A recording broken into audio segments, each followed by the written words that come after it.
I grew up on a housing estate in South London. At the time, my dad was around, and I was heavily influenced by music because he had a big, whacking, great sound system.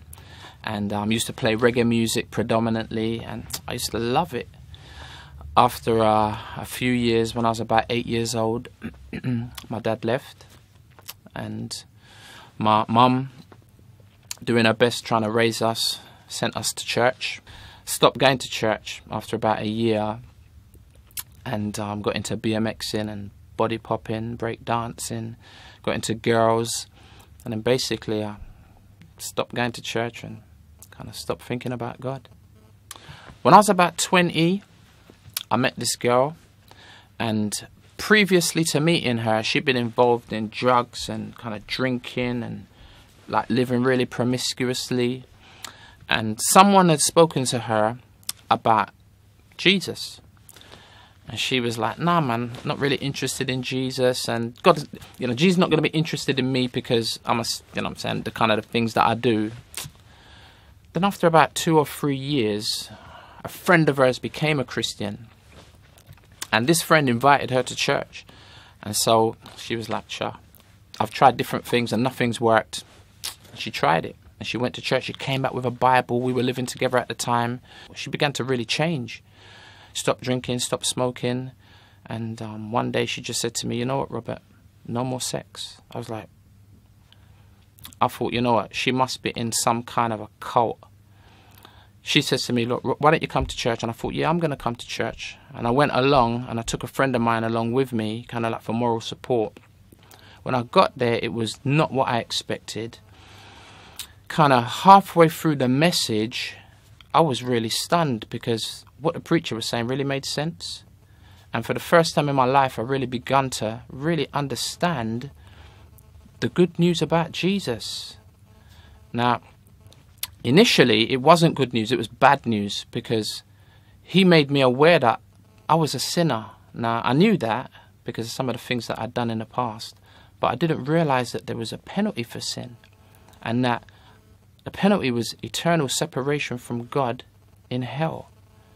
I didn't know what to do, and then the preacher went on to talk about the fact that that's bad news, but he says there's good news.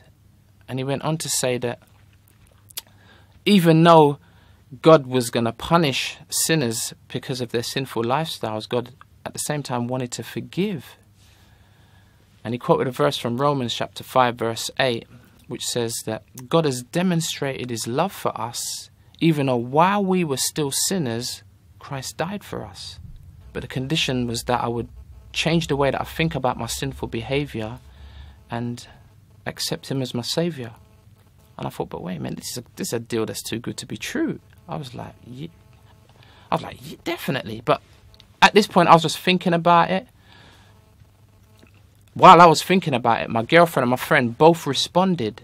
And I was like, whoa, they've responded. I thought, I need to respond because I'm not trying to go to hell on my own. And I prayed a really simple prayer. I was like, oh, God, if you'd please forgive me, I'd gladly accept your forgiveness based on Jesus dying for me. And within a month, I got baptized.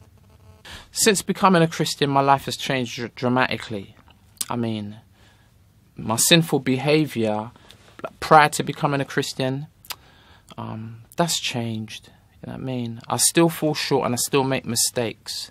But because of God's goodness and the fact that he's forgiven me, I don't desire to live the way that I lived anymore. And it's just been a phenomenal adventure.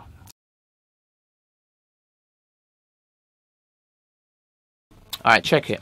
I'm going to let you know the reason why we're here and why we came. And if you stick around, your life will never be the same because we're bringing the Bible in a way you never seen or heard before. We're keeping it raw, real, uncut, hoping your sins be unstuck. Some of you in a deep rut, dead like King Tut. But Christ will change your life forever because it's messed up like British weather. He'll tether like put it back together.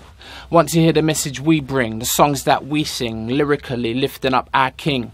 We don't want your cash, don't want your dough. It might sound funny, but we ain't here to make money. Nah, we're here to represent the King, you know what I mean? The one you're going to meet when you bow down at his feet. And every tongue will confess that Jesus Christ is Lord. Watch God fulfill his word. You can't say you never heard.